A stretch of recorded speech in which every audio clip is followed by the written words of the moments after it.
Assalomu alaykum Qirg'izistonliklar, Rossiyada qilib жүргөндөр. Men аты-жөнүм Ilyas, Оштон болом. Qirg'izistondыкмын. Moskvada taksi иштейм.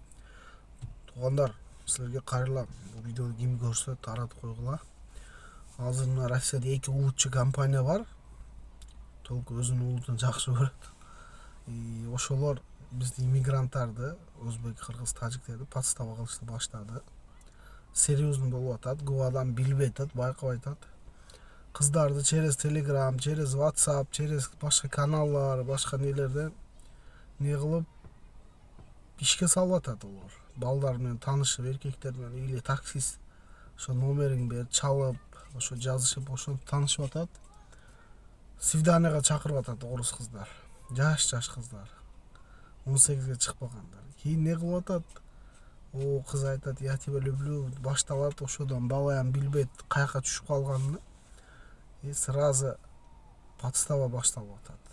Кыз менен учурашкан моментте келип басып атат, сен дейт несовершеннолетний кыз менен учурашып атасың деп милицияны чакырып, мен за что 2-3 жыл, 5 жылга чейин берип салып атат. Даже одан көп берип атат. Ошого мен кайрылат элем силерге. Балдарыңар, браттарыңар, сестраларыңар, дагы ким болсо абайлагыла. Акыркы маалда иммигранттарга каршы өтө күчтүү булар иш алып барып атат. Мына улутчу компаниялар. Бирөөсү человек деген, бирөөсү община деген. Калганын толук айтпайм, өзгөрдү. Ошолор эзип атат. Аябай эзип атат. Абайлагыла, сураныс балдарыңар. Подстава болуп калбагыла, не за что кетип калбагыла. Бирөөлөрдүн несине түшүп калбагыла. Буларга баары бир экен.